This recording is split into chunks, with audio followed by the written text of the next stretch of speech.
لقد كان لكم في رسول الله أسوة حسنة لمن كان يرجو الله واليوم الآخر وذكر الله كثيرا.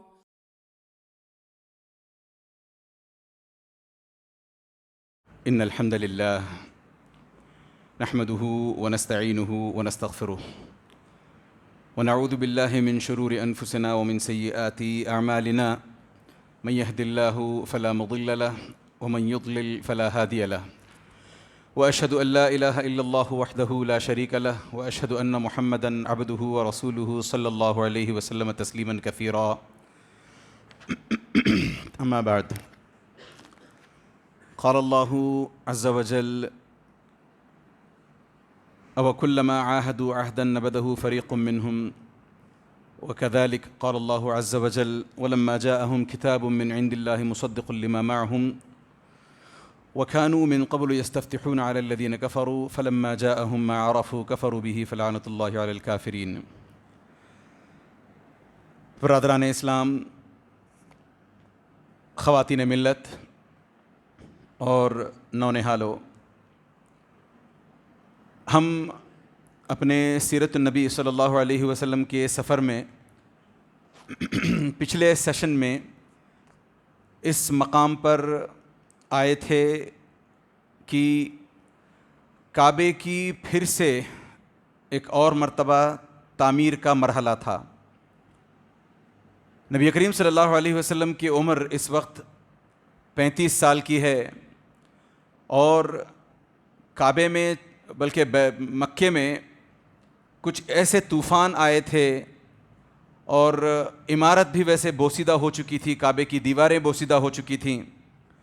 تو اس کے چلتے قریش نے فیصلہ کیا کہ کعبے کو دوبارہ بنایا جائے، اور اس اثنا میں ایسا بھی ہوا تھا کہ اس سیلاب کے باعث جس طریقے سے دیواریں ہلنے لگی تھیں، دیواریں کمزور ہو گئی تھیں، وہیں اس سیلاب نے یا اس طوفان نے ایک کشتی جو غالباً سیریا کی طرف جا رہی تھی، جس میں بہت ساری لکڑیاں لدی ہوئی تھیں، ایکسپورٹ کوالٹی لکڑیاں سیریا کی طرف، شام کی طرف جا رہی تھیں، تو زور کی بارش نے، طوفان نے وہ کشتی کیپسائز کر دی دوسرے معنوں میں، اور کشتی ٹوٹ گئی.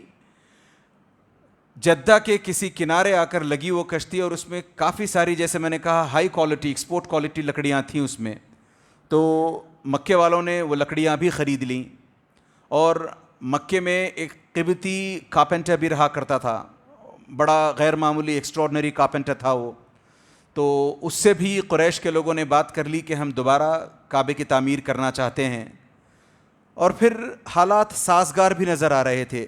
جیسے ہم نے اس سے پہلے بھی کہا کہ یہ لوگ کعبے کی تعمیر کرنا تو چاہتے تھے دوبارہ، مگر ڈرتے بھی تھے کہ ابرہہ کے ساتھ جیسا معاملہ ہوا ہے، کہیں ایسا معاملہ ہمارے ساتھ نہ ہو جائے. اگر ہم کعبے پر ہاتھ ڈالیں کعبے کو ڈھانے کی غرض سے، تو کہیں ایسا نہ ہو کہ اللہ عز و جل ہم سے خفا ہو جائیں، ہم پر غضب اپنا اتاریں. تو اس سے بہتر ہے کہ ہم اس کو نہ چھوئیں. تو ڈیوائیڈڈ اپینین تھا. پھر بعد میں کنسنسس جیسے بنتا گیا کہ چلیں ایک مرتبہ کوشش کر لیتے ہیں. تو سب نے من تو بنا لیا کہ کوشش کریں گے، مگر کسی کی ہمت نہیں ہو رہی تھی کہ آگے بڑھ کر کے کعبے پر پہلا کلہاڑا چلائے.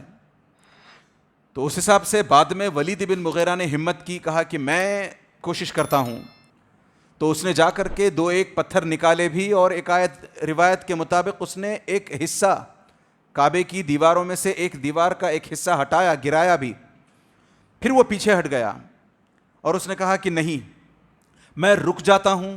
اور لوگوں نے بھی کہا کہ اچھا کیا، رک جاؤ، رات بھر رکے رہیں گے، پھر دیکھیں گے کہ کل اگر تم صحیح سلامت جاگتے ہو، اللہ کا غضب تم پر کسی صورت نازل نہیں ہوتا ہے اور اللہ تم سے خفا نہیں ہوتے ہیں، تب ہم آگے بڑھ کر کے اس کام کو انجام دیں گے. تو رات بھر ان لوگوں نے انتظار کیا. گویا دوسرے معنوں میں کچھ روایات کی اگر مانی جائے تو رات بھر لوگ ولید بن مغیرہ کے گھر کے اطراف بنے رہے. ساری رات دوسرے معنوں میں انہوں نے جاگ کر آنکھوں میں کاٹ کر رات نکالی کہ صبح کب ہو اور کب ہم دیکھیں کہ ولید بن مغیرہ سلامت ہے کہ نہیں. تو جیسے تیسے کر کے جب صبح ہوئی, ولید بن مغیرہ باہر آیا تو لوگوں نے دیکھا کہ پوری طریقے سے سلامت ہے. تو پھر اس کے بعد انہوں نے ہمت کی کہ چلو کعبے کو مسمار کیا جائے, ڈھایا جائے, نئے سرے سے اس کی تعمیر کی جائے. اب جب نئے سرے سے تعمیر کرنے کے لیے لوگ آگے بڑھے, ڈھانے لگے کعبے کی دیواریں, سب دیواریں منہدم کر دیں, گرا دیں ساری دیواریں, فاؤنڈیشنز کھودنے لگے. جن فاؤنڈیشنز پر پہلے سے کعبہ بنا ہوا تھا انہی فاؤنڈیشنز کو دوبارہ سے کھودنے لگے.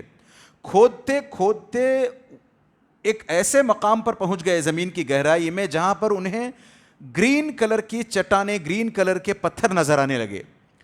ان میں سے ایک نے بڑھ کر کے اس گرین پتھر کو بھی ہتھوڑا اس پر چلانا چاہا, کلہاڑی اس پر چلانی چاہیے. کہا جاتا ہے کہ ایک کلہاڑی کی پہلی مار جو پڑی ہے اس پر, اس گرین فاؤنڈیشن پر, تو مکہ پورے کا پورا ہل گیا ہے, ارتھ کوئک جیسے آ گیا وہاں پر. تب لوگوں نے کہا نہیں, اب ہم یہاں سے آگے بڑھنے والے نہیں ہیں, یہاں تک کھود لیا, یہاں تک کھدائی کر لی, چھوڑ دو یہاں پر. اب یہاں سے ہم اس کو تعمیر کرنے کا کام شروع کرتے ہیں بجائے اس کے کہ مزید اس کو کھودیں, کیونکہ یہ قواعد ابراہیم نظر آتی ہیں. یہ فاؤنڈیشن جو لگایا گیا ہے لگتا ہے ہو نہ ہو یہ ابراہیم علیہ السلام کا فاؤنڈیشن ہے. تو اب ہم آگے اس کو ہاتھ نہیں لگائیں گے, یہاں سے کنسٹرکشن شروع کریں گے.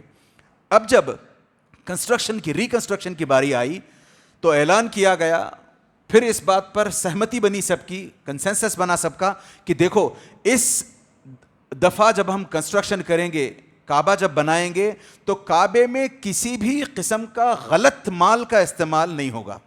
جو بھی بندہ اپنا پیسہ لا کر کے دے گا وہ حلال طریقے سے کمایا ہوا پیسہ ہوگا.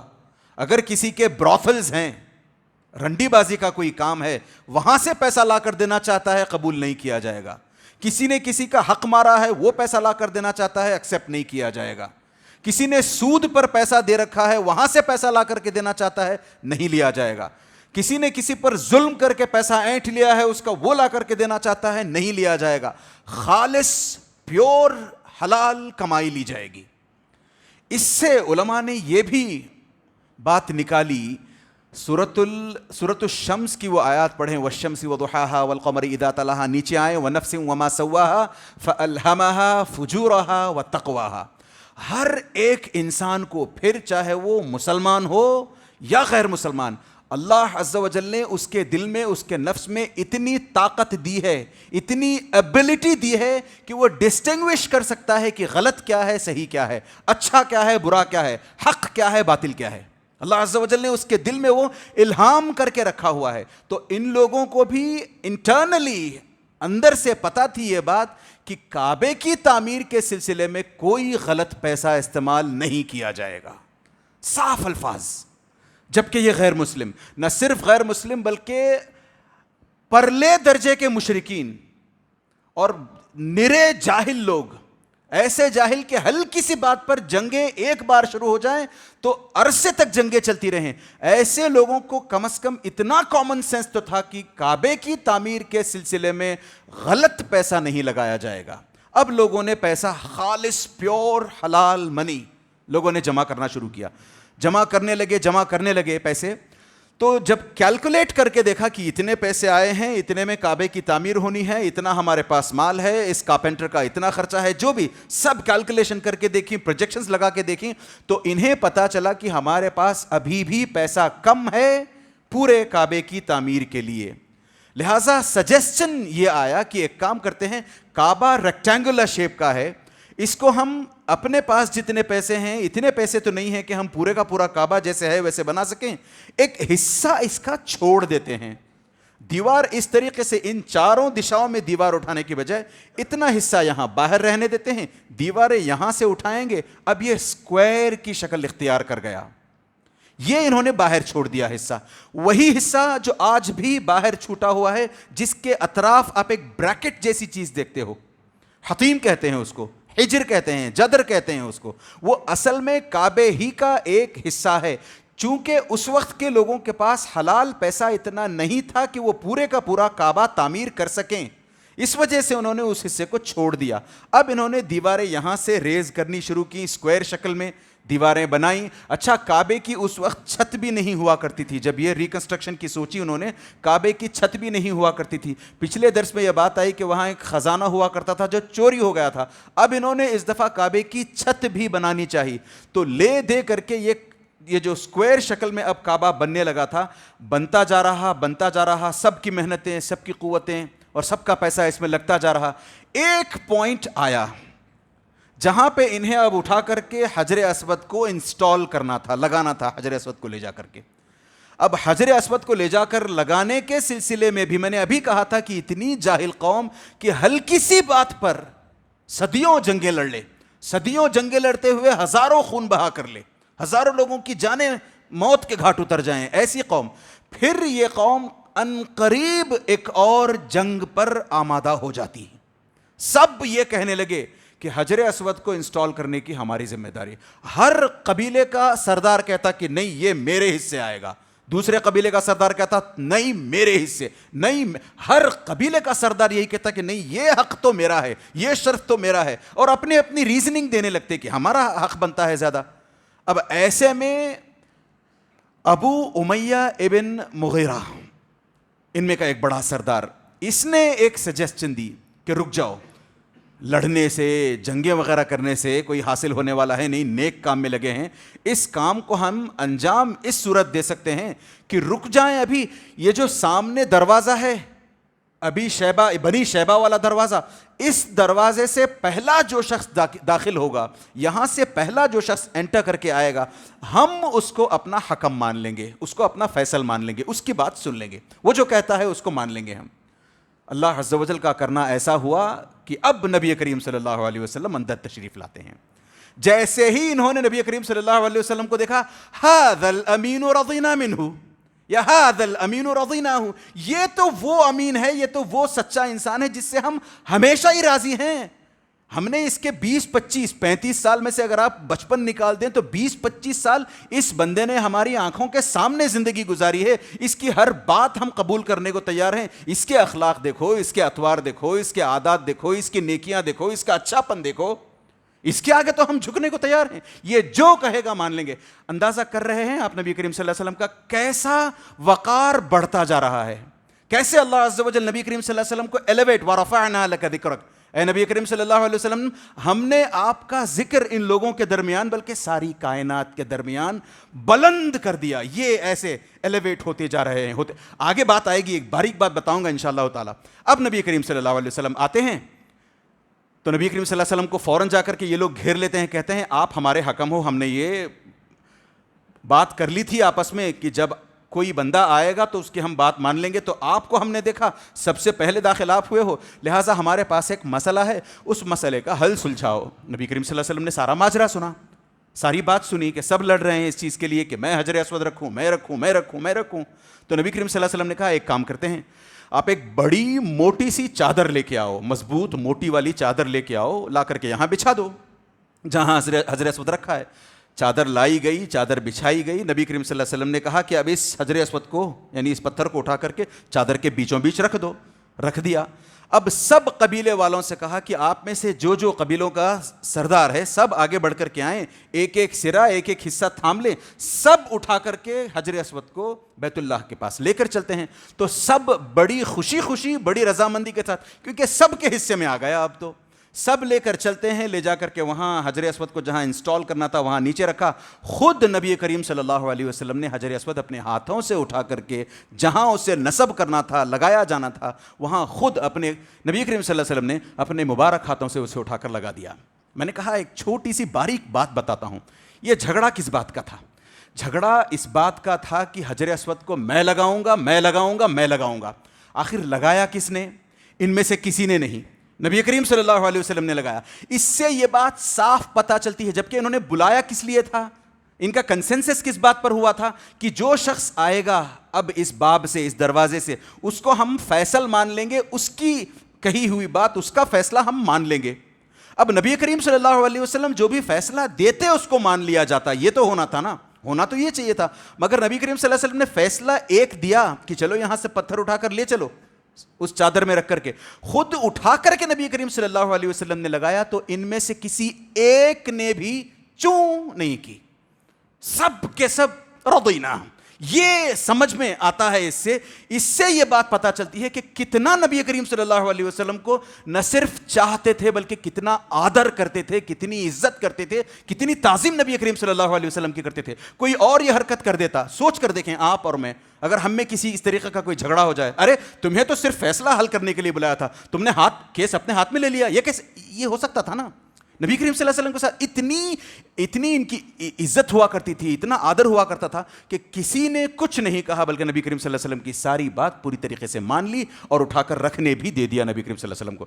اب حجر اسود مکمل ہو گیا، بلکہ اب کعبے کی تعمیر مکمل ہو گئی۔ ایک دفعہ کا واقعہ ہے، نبی کریم صلی اللہ علیہ وسلم کعبے کے اندر داخل ہوتے ہیں عائشہ رضی اللہ عنہا کو لے کر کے۔ یہ بہت بعد کا واقعہ ہے۔ نبی کریم صلی اللہ علیہ وسلم کعبے کے اندر داخل ہوتے ہیں، عائشہ رضی اللہ عنہا ساتھ ہیں، نبی کریم صلی اللہ علیہ وسلم اندر جا کر کے 2 رکعت نماز پڑھتے ہیں، اور نبی کریم صلی اللہ علیہ وسلم جیسے ہی غالباً باہر آنے لگتے ہیں، عائشہ رضی اللہ عنہا درخواست کرتی ہیں، خواہش جتاتی ہیں، میں بھی 2 رکعت نماز پڑھنا چاہتی ہوں۔ اب نبی کریم صلی اللہ علیہ وسلم باہر آ چکے ہیں، کہتے ہیں یہاں حتیم میں پڑھ لو۔ یہ جو میں نے بتایا تھا نا کہ یہ اتنا بڑا حصہ ہے، کعبہ یہاں تک تعمیر ہوا ہے، یہ جو بریکٹ ہے باہر چھوڑ دی گئی ہے۔ تو نبی کریم صلی اللہ علیہ وسلم نے عائشہ رضی اللہ عنہا سے کہا کہ آپ نماز پڑھنا چاہتے ہو کعبے کے اندر، یہاں پڑھ لو، حتیم کے اندر، اس بریکٹ کے اندر، اس دیوار کے اندر پڑھ لو۔ تو انہوں نے کہا یہ تو کعبے کے باہر ہے، تو کہا نہیں، یہ بھی کعبے کے اندر کا حصہ ہے، اصل میں یہ بھی کعبے میں شامل کیا جانا تھا، مگر تمہاری اپنی قوم کے پاس پیسہ کم پڑ گیا تھا، اس کے چلتے انہوں نے اس کو چھوٹا بنا دیا اس کو۔ اگر پھر نبی کریم صلی اللہ علیہ وسلم آگے کہتے ہیں لولا ان قومکی حدیث عہد بجاہلیہ، کہ اگر تمہاری قوم ریسنٹلی ایمان لائی ہوئی نہ ہوتی، کیونکہ ابھی ایمان لائے تھے لوگ، نئے مسلمان بنے تھے، ایمان پوری طریقے سے ابھی سینوں میں سرایت کر نہیں گیا تھا، تو نبی کریم صلی اللہ علیہ وسلم نے کہا یہ چونکہ تمہاری قوم کے لوگ ابھی تازہ مسلمان ہوئے ہیں، اگر یہ پہلے مسلمان ہوئے ہوتے، ایک وقفہ، ایک عرصہ اگر اس پر گزر گیا ہوتا، تو میں ان لوگوں کو حکم دیتا کہ اس کو گرا دو، یعنی اس دیوار کو گرا دو اور حتیم کو اس کے اندر، کعبے کے اندر لے لو، میں اس کا وہ کرتا ہے، اہتمام کرواتا میں۔ مگر چونکہ لوگ نئے مسلمان، حکمت دیکھیں نبی کریم صلی اللہ علیہ وسلم کی، اور اس حکمت سے ہمیں اسباق لینے چاہیے، لیسنز لینے چاہیے کہ ہم بھی کوئی بھی کام اٹھ کر اچانک تیش میں آ کر کرنے کی بجائے پہلے کیلکولیٹ کر کے تو دیکھیں کہ اس میں فائدہ ہے یا نقصان ہے، فائدہ زیادہ ہے یا نقصان زیادہ ہے، اس کے بعد پھر دوبارہ ریکنسیڈر کرنے کی کوشش کریں۔ تو نبی کریم صلی اللہ علیہ وسلم نے کہا یہ لوگ چونکہ نئے مسلمان ہوئے ہیں، اگر اب میں اس کو کعبے کو توڑنے کی بات کروں، اس حصے کو توڑ کر کے حتیم کو اندر لینے کی بات کروں، لوگوں میں وبال پیدا ہو جائے گا، لوگ اشتعال میں آ جائیں گے، بھڑک اٹھیں گے، لوگ کہیں گے یہ کیسا رسول ہے، رسول بنتے ہی، نبی بنتے ہی، یا مکے کو فتح کرتے ہی اس نے کعبے کی تعظیم کرنی چھوڑ دی، کعبے کی دیواریں گرانے لگا، یہ کیسا رسول؟ یہ مجھے اس چیز کا ڈر ہے کہ لوگ اس طرح کی باتیں کریں گے۔ تو اس حساب سے نبی کریم صلی اللہ علیہ وسلم کی پوری زندگی، بلکہ سن 63 یا 64 ہجری تک کعبہ ایسے ہی رہا جیسے آج بھی ہے۔ پھر اس کے بعد یزید ابن معاویہ، بہت بعد 19 نہیں بلکہ سن 64 ہجری، 63 یا 64 ہجری کا واقعہ ہے کہ یزید ابن معاویہ نے عبداللہ ابن زبیر کا محاصرہ کرنے کے لیے، عبداللہ ابن زبیر کو ان سے بیعت کے چکر میں ان پر اٹیک کرنے کے لیے یزید ابن معاویہ نے یوں کیا کہ پورے مکے کا محاصرہ کر لیا، 4 طرف سے مکے کو گھیر لیا، اور وہاں سے وہ جو کیٹاپلٹ ہوتے ہیں، جس کو اردو میں عربی میں منجنیق کہا جاتا ہے، کیٹاپلٹ، وہ دور سے اٹھا کر کے آپ پھینکو، اور وہاں جا کر کے جہاں جو آپ کا ٹارگٹ ہے وہاں جا کر کے جو چیز آپ پھینکتے ہو گرے گی، جا کر گولا ہو، بارود ہو، جو بھی ہو وہ گرتا ہے۔ تو اس طریقے سے وہاں سے بارود بھر کے پھینکا کرتے تھے یہ لوگ۔ تو ایک حصہ اس بارود کی وجہ سے، اس آگ کی وجہ سے کعبے کی دیوار کا ایک حصہ جل گیا، اور کعبے کی دیواریں اس طریقے سے تیروں اور آگ کی وجہ سے کمزور بھی ہو گئیں۔ پھر بعد میں عبداللہ ابن زبیر اچھا عبداللہ ابن زبیر کے تعلق سے ایک بات پتہ کر لیں کہ یہ اسلام کے سب سے پہلے بچے ہیں، اسلام میں پیدا ہونے والے سب سے پہلے مسلمان بچے ہیں۔ جب نبی کریم صلی اللہ علیہ وسلم کی ہجرت کا موقع تھا اور نبی کریم صلی اللہ علیہ وسلم ہجرت کے لیے آگے جانے کی بجائے پیچھے نکل کر کے غار ثور میں نبی کریم صلی اللہ علیہ وسلم نے جہاں پناہ لی تھی، 3-4 دن، بلکہ کچھ اور روایتوں میں کچھ اور الفاظ آتے ہیں، تو جب تک نبی کریم صلی اللہ علیہ وسلم وہاں پیچھے ہٹ کر کے پناہ گزین تھے، جب تک وہاں پر انہوں نے شیلٹر لیا ہوا تھا، اسماء بنت ابی بکر رضی اللہ عنہا یہاں سے مکے سے روز کھانا لے کر کے نبی کریم صلی اللہ علیہ وسلم اور اپنے والد ابو بکر رضی اللہ عنہ کے لیے کھانا لے کر جایا کرتی تھیں۔ تو اس وقت ان کے پیٹ میں بچہ تھا، اور اس وقت جو بچہ ان کے پیٹ میں تھا اس کا نام تھا عبداللہ، ان کے شوہر کا نام تھا زبیر ابن عوام رضی اللہ عنہ۔ تو یہ جو بچہ بعد میں جب ہجرت کر کے سب گئے ہیں، تو ہجرت کے بعد سب سے پہلا بچہ جو اسلام میں پیدا ہوا ہے، مسلمان پیدا ہوا ہے، وہ ویسے تو ہر بچہ کل مولود یولد علی الفطرہ، مگر میں ایک الگ طریقے کی بات کر رہا ہوں، یہ مسلمان، یہ عبداللہ ابن زبیر، ان کی بہت ساری باتیں آتی ہیں ان کے تعلق سے، بہت بہت نیک انسان تھے یہ۔ تو الغرض عبداللہ ابن زبیر جب یہاں خلیفہ بن جاتے ہیں، کیلف بن جاتے ہیں اس کے، تب انہیں یہ حدیث عائشہ رضی اللہ عنہا یاد آتی ہے۔ یاد ہے میں نے تھوڑی دیر پہلے آپ سے کہا تھا نبی کریم صلی اللہ علیہ وسلم نے کیا کہا کہ اگر تمہاری قوم تازہ ایمان لے کر نہ آئی ہوتی تو میری تو خواہش تھی کہ میں کعبے کو بڑا کر کے قواعد ابراہیم، یہ ابراہیم علیہ السلام کی جو بنیادیں ہیں، فاؤنڈیشن ہے، وہاں سے ریز کرتا، میں پرانے طور پر پرانے طرز پر کر دیتا۔ یہ جو خواہش تھی، یہ جو حدیث تھی نبی کریم صلی اللہ علیہ وسلم کی، عائشہ رضی اللہ عنہا نے، عائشہ رضی اللہ عنہا کون بنتی ہیں؟ اسماء بنت ابی بکر کی بہن، سگی بہن عائشہ رضی اللہ عنہا، یعنی عبداللہ ابن زبیر کی خالہ عبداللہ ابن زبیر سے کہتی ہیں، یہ حدیث اس وقت کبھی سنا کر رکھتی ہیں ان کو۔ اچانک جب یہ خلیفہ بن جاتے ہیں تو عبداللہ ابن زبیر کو یاد آتا ہے کہ عائشہ رضی اللہ عنہا نے، یعنی میری خالہ نے مجھے ایک حدیث سنائی تھی کہ نبی کریم صلی اللہ علیہ وسلم کی ایسی ایسی خواہش تھی کعبے کو لے کر کے۔ اب جب یہ خلیفہ بنے ہیں تو دیکھا بھی ہے کہ کعبہ پھر سے ہل گیا ہے، دیواریں کمزور پڑ گئی ہیں، ایک حصہ جل گیا ہے۔ جب انہوں نے دیکھا تو لوگوں سے مشورہ طلب کرنا چاہا، لوگوں کو بلایا اور مشورہ کرنے کے لیے اپنی بات رکھی، حدیث بھی سنائی کہ عائشہ رضی اللہ عنہا نے ایسا کہا تھا کہ اللہ کے رسول صلی اللہ علیہ وسلم کی خواہش تھی کہ کعبے کی دیوار یہاں سے ہو۔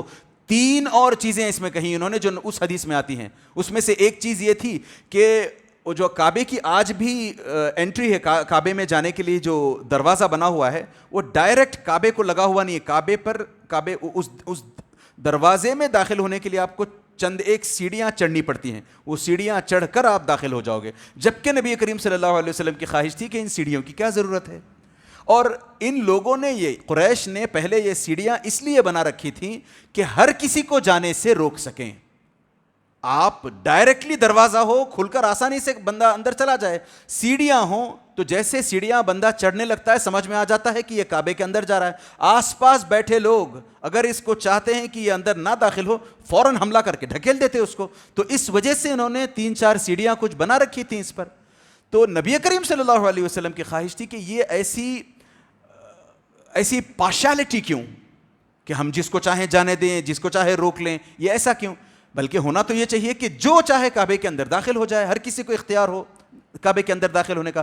لہٰذا نبی کریم صلی اللہ علیہ وسلم کی خواہش تھی کہ میں اگر کعبے کو دوبارہ بنا پاؤں تو میں یہ کروں گا کہ یہ جو کعبے کا دروازہ ہے اس کو نیچے تک لے آؤں، اس کی دہلیز کو نیچے تک لے آؤں، اور 3-4 سیڑھیاں یا جتنی بھی سیڑھیاں ہیں ان سیڑھیوں کو ہٹا دو میں، تاکہ آسانی سے آیا جایا جا سکے۔ اس کے علاوہ میری خواہش یہ بھی ہے، نبی کریم صلی اللہ علیہ وسلم نے کہا کہ میں کعبے کا ایک نہیں 2 دروازے بناؤں، ایک مشرق میں دوسرا مغرب میں، ایک سے اندر جائے بندہ دوسرے سے باہر نکلے۔ یہ تمام خواہشات نبی کریم صلی اللہ علیہ وسلم کی تھیں، اور عائشہ رضی اللہ عنہا نے یہ حدیث بتا رکھی تھی۔ اب عبداللہ ابن زبیر نے، کب کی بات بتا رہا ہوں میں، 64 ہجری 63 ہجری کی بات بتا رہا ہوں میں، عبداللہ ابن زبیر نے لوگوں کو بلایا، مشورہ کیا کہ میں کعبے کا چونکہ حصہ خراب ہو چکا ہے، آگ لگ چکی ہے، ایک حصے کو ہل رہی ہیں دیواریں، میں بجائے اس کے کہ مرمت کر رہے ہیں اس کی، میں گرا کر کے دوبارہ بنانا چاہتا ہوں۔ تو ابن عباس رضی اللہ تعالی عنہما انہوں نے کہا کہ نہیں، یہ کام نہ کریں آپ، لوگ بیکار میں مشتعل ہو جائیں گے، اشتعال میں آ جائیں گے، آپ ایک کام کریں، جس حصے کی مرمت کرنی ہو اتنا اس حصے کو ریپیئر کروا دیں، آپ ایسے ہی چھوڑ دیں۔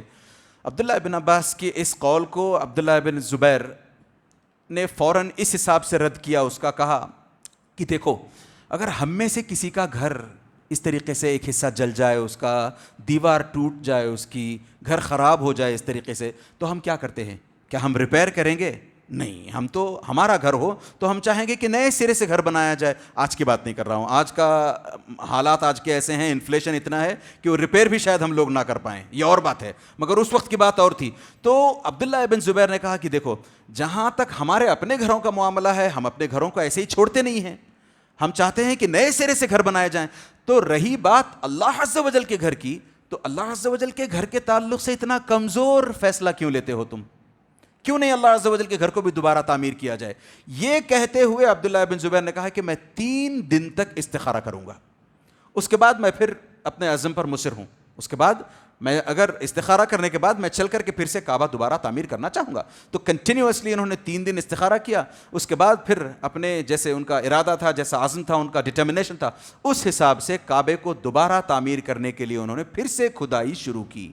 کھدائی کرنے لگے تو اب یہ جو دیوار تھی، یہاں کی دیوار گرا دینے کے بعد یہاں جو اصل میں دیوار بننی تھی قریش کے زمانے ہی میں، اس جگہ پر کھودنے لگے تاکہ فاؤنڈیشنز پھر سے دکھائی دے جائیں۔ جب تک وہ گرین فاؤنڈیشنز، ابراہیم علیہ السلام والے فاؤنڈیشنز دکھائی نہیں دیے، تب تک کھدائی ہوتی رہی۔ جب وہ گرین فاؤنڈیشنز دکھائی دیے تو عبداللہ ابن زبیر نے کہا رک جاؤ، ہم اپنے مقصد کو پا چکے ہیں۔ اس حساب سے یہاں سے انہوں نے اب کعبہ اسکوائر نہیں بلکہ ریکٹینگولر شیپ میں دوبارہ کعبہ تعمیر کیا۔ اس میں ان چیزوں کا بھی انہوں نے خاص خیال رکھا، وہ جو سیڑھیاں تھیں ہٹا دی، کعبے کے دروازے کو نیچے تک لا دیا، اسی حساب سے کعبے کی جو دیواریں تھیں 27 ہینڈ سپینز اونچی کر دی انہوں نے، 27 ہاتھ 27 گز اونچی کر دی دیواریں، اور اسی حساب سے نبی کریم صلی اللہ علیہ وسلم کی خواہش کے مطابق 2 دروازے بنائے۔ یہ تمام چیزوں کا اہتمام کرتے ہوئے انہوں نے کعبہ بنایا، اور یہ کعبہ اس ریکٹینگولر شیپ میں لگ بھگ 9 سال تک انٹیکٹ رہا۔ پھر عبداللہ ابن زبیر رضی اللہ عنہما حجاج ابن یوسف کے ہاتھوں شہید کر دیے جاتے ہیں۔ وہ کس طرح کی شہادت ہے، وہ ایک الگ بحث، ایک الگ لیکچر اس پر ہو سکتا ہے، رونگٹے کھڑے کر دینے والا لیکچر ہو سکتا ہے اس پر۔ جس بے رحمی سے حجاج ابن یوسف نے عبداللہ ابن زبیر کو شہید کیا، اس کے بعد اسما بنت ابی بکر کو بلا کر کہا کہ تمہارے بیٹے کا دیکھو میں نے کیا حال کیا ہے، تو اسما جانا نہیں چاہتی تھی۔ تو جس طریقے سے پھر دونوں کے بیچ میں بات چیت ہوئی ہے، حجاج اور اسما بنت ابی بکر رضی اللہ عنہا کے بیچ میں بات چیت ہوئی ہے، اس بات چیت سے ایک لائن میں آپ کو بتا دوں، میں نے کہا نا پورا قصہ ہی رونگٹے کھڑے کر دینے والا ہے، گوز بمز آئیں گے آپ کو، تو ایک لائن میں بتا کر آگے بڑھ جاتا ہوں کہ جب اس طریقے سے حجاج ابن یوسف نے عبداللہ ابن زبیر رضی اللہ عنہما کا قتل کیا تو اسما کو بلا کر دکھلانا چاہا، تو اسما نے جواب میں کہا رضی اللہ عنہما، جواب میں کہا انہوں نے، کیا کیا تو نے اے حجاج، کیا کیا تو نے؟ میرے بیٹے کی جان لے لی، اتنا ہی نا، تو نے میرے بیٹے کی زندگی، میرے بیٹے کی دنیا برباد کر دی، اور میرے بیٹے نے تیری آخرت برباد کر دی۔ اتنا زبردست۔ تو اور اسی وجہ سے علماء سے جب آپ پوچھیں، خاص طور سے امام ذہبی رحمہ اللہ، امام ابن تیمیہ رحمہ اللہ، ان سے پوچھیں آپ کہ حجاج ابن یوسف، یہ روایتیں آتی ہیں، یہ باتیں آتی ہیں، حجاج ابن یوسف کیسا آدمی تھا؟ تو ہمارے بڑے بڑے پائے کے علماء کہتے ہیں کہ یہ ایک ایسا بندہ تھا کہ اس کے گناہوں کے سمندر میں چھوٹی موٹی نیکیوں کی کشتیاں بھی ہیں۔ تو اتنے گناہ جہاں اس نے کیے ہیں، نیک کام بھی اس نے کچھ کیے ہیں۔ تو حجاج ابن یوسف نے جیسے عبداللہ ابن زبیر کو موت کے گھاٹ اتارا، شہید کر دیا، اس کے بعد اب عبد الملک ابن مروان یہ یہاں کے حاکم بن جاتے ہیں۔ عبد الملک ابن مروان کو اتنا علم نہیں جتنا عبداللہ ابن زبیر کو ہے، تو عبد الملک ابن مروان جیسے ہی یہاں پر حکومت سنبھالتے ہیں، وہاں سے ایک خط آتا ہے حجاج ابن یوسف کا۔ حجاج کہتا ہے، تمہارا کیا خیال ہے کعبے کے بارے میں جس کو عبداللہ ابن زبیر نے توڑ کر کے خاموخواہ کا اتنا بڑا کر دیا، اتنا اونچا کر دیا، 2 دروازے بنا دیے اس کی سیڑھیاں گرا دیں، اس کی کیا خیال ہے اس کے بارے میں؟ تو عبد الملک ابن مروان نے پلٹ کر کہا، ہمیں عبداللہ ابن زبیر سے کیا لینا دینا، آپ ایک کام کریں، جس طرز پر نبی کریم صلی اللہ علیہ وسلم کے دور میں کعبہ تھا آپ اس کو ویسے ہی بنا دیں. پھر کعبہ توڑا گیا, پھر سے اس حتیم کو باہر نکالا گیا, پھر سے نبی کریم صلی اللہ علیہ وسلم کے دور میں قریش نے جیسے کعبہ بنایا تھا اسکوائر شیپ میں, وہ کعبہ پھر سے وجود میں آیا, پھر سے حتیم باہر نکل کے آ گیا, پھر سے اس کے جو 2 دروازے تھے اس میں سے ایک کو ہٹا دیا گیا, ایک باقی رکھا گیا, پھر سے سیڑھیاں بنائی گئیں اس کے اوپر. پھر بعد میں جب یہ ہو گیا سب, تب حارث ابن عبداللہ, ایک اور روایت کے مطابق حارث ابن عبید اللہ, یہ اس وقت شام میں رہا کرتے تھے. انہوں نے مکے کے سفر کا کسی وجہ سے ارادہ کیا. یہ مکہ جب پہنچے, عبد الملک ابن مروان سے ان کی ملاقات ہوئی. بات چیت میں یہ بھی بات نکلی کہ کعبے کو ریسنٹلی 2 مرتبہ 9 ایئرز کے بیچ میں, یہ میں نے بتایا نا 9 سال تک انٹیکٹ رہا, 73 ہجری میں پھر سے کعبہ ریکنسٹرکٹ ہوا ہے عبد الملک ابن مروان کی حکومت کے دوران. تو حارث ابن عبداللہ پہنچتے ہیں یہاں پر, عبد الملک ابن مروان سے بات چیت کرتے ہیں. تب عبد الملک ابن مروان کہتے ہیں کہ پتہ نہیں کیوں عبداللہ ابن زبیر نے, اچھا عبد الملک ابن مروان کو ایک غلط فہمی تھی کہ عبداللہ ابن زبیر نے وہ جو کعبے کو دوبارہ بنایا ہے عائشہ رضی اللہ عنہا پر بہتان لگاتے ہوئے کہ حدیث عائشہ کی ہے, ایسے ہی من گھڑت باتوں میں الجھا کر کے یہ کعبے کو چوڑا کیا ہے, جبکہ ان کی اپنی خواہش تھی. ایسا ان کا اپنا مغالطہ تھا, ان کی مس انڈرسٹینڈنگ تھی. تو جیسے ہی آ کر کے حارث بن عبداللہ نے یہ بات کہی عبد الملک بن مروان سے, بلکہ عبد الملک بن مروان نے کہا کہ مجھے لگتا ہے اجتہاد کے طور پر عبداللہ بن زبیر نے یہ کام کیا ہے, اسی وجہ سے ہم نے کعبے کو دوبارہ بنا دیا. جیسے ہی یہ کہنا تھا, حارث بن عبداللہ کہتے ہیں یہ حدیث جس کے بارے میں تم سمجھتے ہو کہ یہ من گھڑت ہے, یا یہ بات تم یہ جو کہتے ہو کہ اجتہاد کے طور پر عبداللہ بن زبیر نے کیا ہوا ہے, غلط الزام ہے ان پر. یہ جو حدیث ہے میں نے خود اپنے کانوں سے یہ حدیث سنی ہے. یہ سننا تھا کہ عبد الملک بن مروان ٹھنڈے پڑ گئے. ان کے ہاتھ میں کچھ تھا, وہ لکڑی تھی کچھ, اس کے ہاتھ سے اس سے کچھ بنا رہے تھے, کچھ کر رہے تھے. اچانک ان کا ہاتھ اٹھ گیا اس سے. کہنے لگے سچ مچ تم نے یہ حدیث خود سنی ہے عائشہ سے؟ ہاں میں نے یہ حدیث خود سنی عائشہ سے. یا اللہ کیا کیا میں نے, کاش میں نے کعبے کو چھوڑ دیا ہوتا, کاش میں نے کعبے کو دوبارہ گرا کر کے حتیم کو باہر نہیں نکالا ہوتا. وہ ساری چیزیں جو میں نے کی کاش میں نے نہیں کی ہوتی, کاش ان کو ایسے ہی چھوڑ دیا ہوتا. بہت ملال, زندگی بھر بہت ملال رہا اس چیز کا. پھر اس کے بعد کے دور میں, غالباً خلیفہ ہارون رشید کے دور میں یا اس کے بعد کے دور میں, امام مالک رحمہ اللہ, ان سے جا کر کے ایک امیر سوال کرتے ہیں, ان سے اس وقت جا کر کے سوال کرتے ہیں کہ دیکھیں عبداللہ ابن زبیر نے جو کعبہ بنایا تھا وہ عین نبی کریم صلی اللہ علیہ وسلم کی خواہش کے مطابق تھا. اس کو پھر عبد الملک بن مروان نے کسی کنفیوژن کی وجہ سے توڑ دیا. آپ اگر, اے امام مالک رحمہ اللہ, آپ اگر اجازت دیں تو ہم کعبے کو پھر سے اس دیوار کو ہٹا کر کے پھر سے وہ جو چیزیں نبی کریم صلی اللہ علیہ وسلم نے خواہش جتائی تھی جن کی, وہ پھر کر لیتے ہیں ہم لوگ. تو امام مالک قربان جائیں, امام مالک اللہ عز و جل جزائے خیر دے ان کو, بہترین فیصلہ ان کا. تو امام مالک نے کہا نہیں, اب یہ جیسا ہے اس کو ایسے ہی چھوڑ دو, ورنہ پھر کہیں ایسا نہ ہو کہ ہر بادشاہ آئے اسے اپنا کھلونا سمجھے, کوئی توڑے کوئی بنائے, کوئی توڑے کوئی بنائے, یہ ہوتا رہے گا پھر. لہٰذا اس کو اس کے حال پر چھوڑ دو, جیسا باقی ہے ویسا باقی رہنے دو. تو آج تک جو یہ کعبہ ہے اسی شکل پر باقی ہے. ہاں اب ہمارے ذہنوں میں ایک سوال آ سکتا ہے کہ آج کی سعودیہ حکومت اس کو کیوں توڑ کر حتیم کو واپس اندر کیوں نہیں لے لیتی, 2 دروازے کیوں نہیں بناتی, وہ جو سیڑھیاں ہیں ان کو کیوں نہیں نکال دیتی, دروازے کو نیچے کیوں نہیں کر دیتی, یہ کیوں نہیں کرتی, سوال آ سکتا ہے یہ. تو اس کا جواب یہ ہے کہ اگر ہلکی سی بھی کوئی کوشش کی جائے, گرانا تو دور کی بات, کچھ بھی ہلکی سی بھی اس کے آس پاس کوشش کی جائے, یہ ایران ہے, عراق ہیں, ترکی ہے, یہ خاموش نہیں رہیں گے, قیامت برپا کریں گے یہ. تو حکمت اسی میں ہے کہ اس کو ایسے ہی رکھا جائے. جب ایک وقت آئے گا علماء فتویٰ دیں گے کہ اس کو ہٹا کر کے حتیم کو اندر لینا ہے, تب کی بات اور ہے.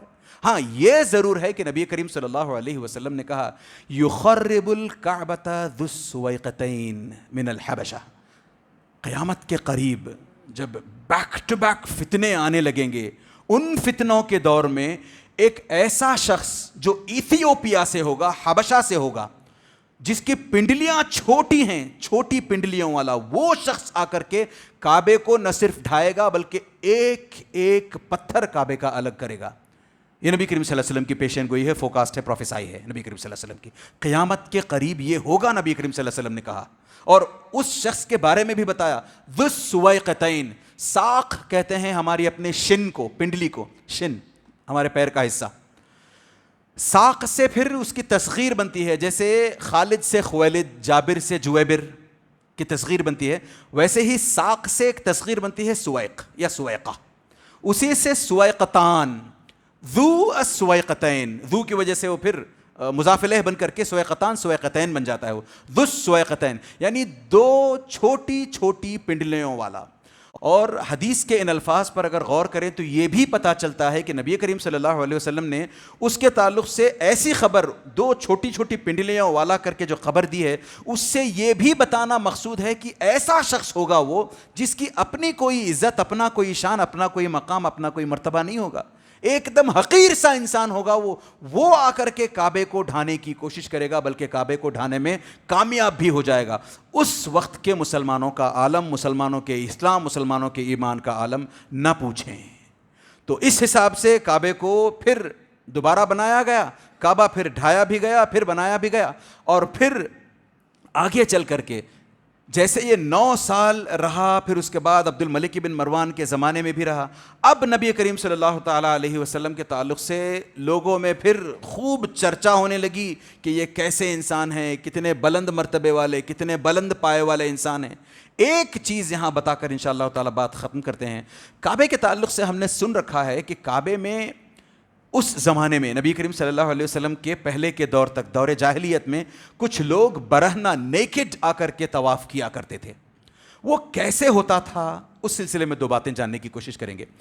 حمص نام کی ایک چیز ہے. حمص کے الگ الگ جہاں معنی آتے ہیں، وہاں ایک معنی اس کے یہ بھی آتے ہیں کہ شدت کے ساتھ دین پر چلنے والا. اس کو حمص کہتے ہیں. شدت کے ساتھ جو لوگ دین پر چلتے ہیں ان کو حمص کہا جاتا ہے. اب سعودی عرب کے، یعنی آج سعودی عرب نہیں، اس وقت کے جو قریش کے کچھ خاص لوگ تھے، انہوں نے اپنے آپ کو حمص کہا. ہم اللہ والے ہیں، اپنے آپ کے بارے میں کہا کہ ہم اللہ والے ہیں. ہم وہ لوگ ہیں جو ابراہیم علیہ السلام کی نسل سے ہیں. ہم وہ لوگ ہیں جو بیت اللہ میں رہتے ہیں. ہم وہ لوگ ہیں جو حرم کی حدود میں رہتے ہوئے بیت اللہ کے متولی ہیں. بیت اللہ ہمارے اپنی کسٹڈی میں ہے. اسی حساب سے ہم یہاں کے انڈیجنس لوگ ہیں، یہاں کے ہم نیٹو باشندے ہیں. ہم یہاں کی ہماری اپنی پیداوار، یہیں ہم پیدا ہوئے، بلکہ ہمارے پرکھ بھی یہیں پیدا ہوئے ہیں. تو ہماری جیسی تعظیم ہونی چاہیے، ویسی کسی اور کی تعظیم نہیں ہو سکتی. ہماری جیسی عزت ہونی چاہیے، ویسی کسی اور کی عزت نہیں ہو سکتی. تو یہ مٹھی بھر چند لوگ تھے قریش کے جنہوں نے ایک نئی رسم ایجاد کی کہ we are superior to others. ہم سب سے اونچے ہیں، ہم براہیمی ہیں، ابراہیم علیہ السلام کی اولاد میں سے ہیں، حرمت والے ہیں، ہم اللہ والے ہیں ہم. یہ کہہ کر پھر انہوں نے اپنے اندر اور نئی نئی چیزیں ایجاد کرنی شروع کر دیں. ان میں سے ایک چیز یہ تھی کہ ہم چونکہ بڑی سپیریئر قوم ہیں، ہم حرم کے حدود سے باہر نہیں جائیں گے. باہر سے جو لوگ حج کے دوران آتے ہیں وہ عرفات میں جا کر کے وقوف کرتے ہیں، کریں، ان کے لیے ضروری ہے وہ. مگر ہم چونکہ اہل حرم ہیں، ہم چونکہ بیت اللہ کے متولی ہیں، ہم ابراہیم علیہ السلام کی اولاد میں سے ہیں، ہم حرم سے باہر نکل کر کے وہاں جا کر کے وقوف، عرفات میں وقوف نہیں کریں گے. ان کا اپنا تھا. پھر اسی طریقے سے انہوں نے یہ بھی کہا کہ حج کے دوران ہم certain types of food, certain kinds of foods نہیں کھائیں گے.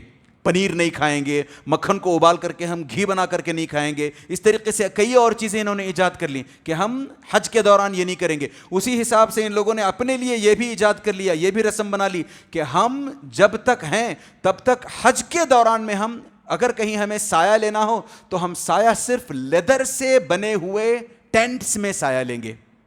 کپڑے سے بنے ہوئے یا دوسرے طریقے سے چھپروں سے بنے ہوئے نہیں، ان سے سایہ نہیں لیں گے. درخت کے پتوں سے بنے ہوئے نہیں. ہم اگر سایہ لیں گے، شیڈ لیں گے، کہیں جا کر کے قیام کریں گے ہم حج کے دوران، تو ہم لیدر سے بنے ہوئے، چمڑے سے بنے ہوئے جو خیمے ہوتے ہیں ان میں قیام کریں گے. اسی حساب سے ہم میں سے کوئی بھی، ہم جب طواف کرنے کے لیے نکلیں تو ہم میں سے جو بھی طواف بیت اللہ کا کرنا چاہے وہ حمص کے کپڑے، خاص کپڑے، حمص کے کپڑے پہنے گا وہ. اگر اس کے پاس کپڑے نہیں ہیں، حمص کے کپڑے اگر اس کے پاس نہیں ہیں تو پتا کرے گا کہ حمص کے کپڑے کہاں سے ملتے ہیں، لینے کی کوشش کرے گا. نہیں ملتے اس کو اگر، تو یہ بندہ، ایسے لوگ کعبے کا طواف ننگے ہو کر کریں گے، کیونکہ ہم کعبے میں کسی ایسے کپڑے کو داخل نہیں ہونے دیں گے جو غیر ہے، جو حرام ہے. اسی حساب سے ہم کعبے کو جو لوگ آتے ہیں، یعنی بیت اللہ کو جو لوگ آتے ہیں حج کے دوران، باہر سے آپ لوگ کھانا لا کر کے یہاں حرم کے اندر نہیں کھا سکتے.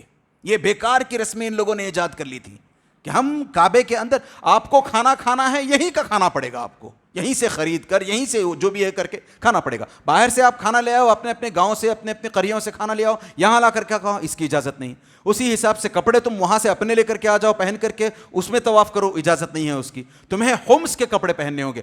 ہاں اگر تم کہتے ہو کہ تم ایک شریف خاندان سے ہو، عزت والے خاندان سے ہو، ننگے ہو کر کے طواف نہیں کر سکتے، تو ایسی صورت میں تم جن کپڑوں میں طواف کرنے کے لیے آئے ہو ان میں طواف کر تو لو، مگر جاتے ہوئے ان کپڑوں کو یہیں پھینک کر جانا. پھر آپ کے جانے کے بعد نہ ہم یہ کپڑے استعمال کریں گے، نہ کوئی اور یہ کپڑے استعمال کرے گا، نہ آپ یہ کپڑے واپس لیں. اس طرح کی بیکار کی خرافاتی چیزیں ان لوگوں کے اندر آ گئی.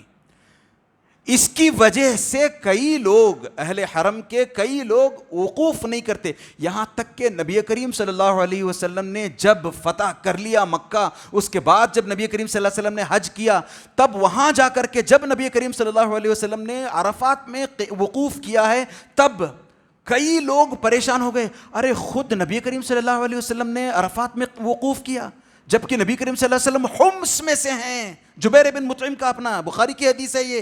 جبیر بن مطعم خود سرپرائز تھے، ارے نبی کریم صلی اللہ علیہ وسلم نے یہاں پہ وقوف کیا، عرفات میں وقوف کیا، جبکہ آپ خود حمص سے ہیں. تو نبی کریم صلی اللہ علیہ وسلم آئے تھے ان تمام خرافاتی چیزوں کو، جہاں شرک کو مٹایا، وہاں ان تمام خرافاتی چیزوں کو مٹانے کے لیے بھی نبی کریم صلی اللہ علیہ وسلم آئے تھے. اسی وجہ سے وہ آیت نازل ہوتی ہے، ثم افیضوا من حیث افاض الناس فاستغفروا اللہ.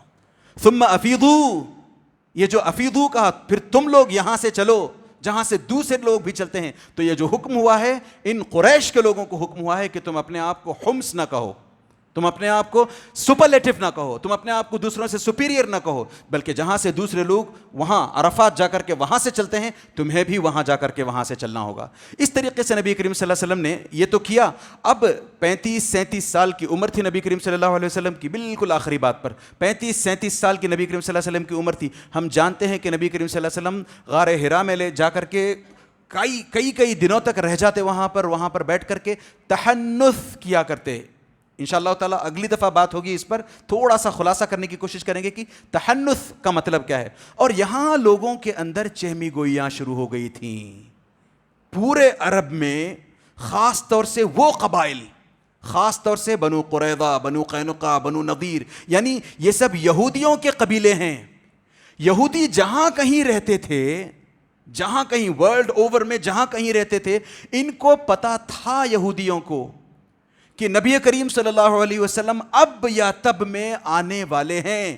بلکہ ان میں سے کئیوں کو یہ بھی پتا تھا کہ نبی کریم صلی اللہ علیہ وسلم کا ظہور ہو چکا ہے، ساری سائنس آ چکی ہیں. اسی وجہ سے قرآن کہتا ہے الذین آتیناہم الکتاب یعرفونہ کما یعرفون ابناءہم.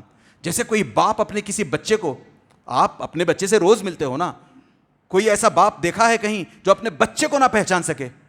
اس سے زیادہ نبی کریم صلی اللہ علیہ وسلم کو آسانی سے پہچان لیتے ہیں. اتنی نشانیاں ان کے پاس تھیں. ایک مرتبہ کا تو واقعہ ہے کہ حیی بن اخطب اور ابو یاسر بن اخطب دونوں چلے ہیں نبی کریم صلی اللہ علیہ وسلم کی CCTV بننے کے لیے. 24/7 نبی کریم صلی اللہ علیہ وسلم پر نظر رکھیں گے کہ پتہ کریں کہ یہ سچ مچ نبی ہے یا نہیں. تو یہ جب قبا کی بات ہے، جب نبی کریم صلی اللہ علیہ وسلم ہجرت کر کے مدینہ جاتے ہیں، قبا میں پہنچتے، صبح کے نکلے ہیں ابو حیی ابن اخطب اور ان کے بھائی ابو یاسر بن اخطب، دونوں صبح کے نکلے ہیں، شام کو تھک ہار کر گھر پہنچتے ہیں. گھر پہنچنے کے بعد دونوں بات چیت کرتے ہیں آپس میں، ہوا. ابو یاسر پوچھتے ہیں حیی بن اخطب سے، کیا یہ وہی ہے جس کے بارے میں تم نے کتابوں میں پڑھ رکھا ہے تورات انجیل میں کہ نبی آئے گا؟ کیا یہ نبی وہی ہے؟ نعم ہوا، یہ وہی نبی ہے، یہ وہی نبی ہے. پھر کیا کرو گے؟ مان لو گے اس کی بات؟ نہیں. جب تک زندہ ہوں تب تک اس کے ساتھ مخالفت کروں گا، اس سے دشمنی کروں گا. یہ کون کہتے ہیں؟ ام المؤمنین صفیہ رضی اللہ عنہا کے والد حیی بن اخطب. تو اس طریقے سے ان لوگوں نے نبی کریم صلی اللہ علیہ وسلم سے دشمنی جاری رکھی. اس پر مزید بات کریں گے کہ یہ لوگ کہاں سے آئے تھے، انہیں کیسی نبی کریم صلی اللہ علیہ وسلم کی نشانیاں پتہ تھیں، کیسے اتنی آسانی سے نبی کریم صلی اللہ علیہ وسلم کو سمجھ جاتے تھے کہ یہ نبی ہے، اسی نبی کے بارے میں بات آئی ہے، اسی نبی کے بارے میں بات ہوئی ہے. اس کے باوجود بھی انہیں توفیق نہ ہوئی ان میں سے کئیوں کو کہ ایمان لے آئیں.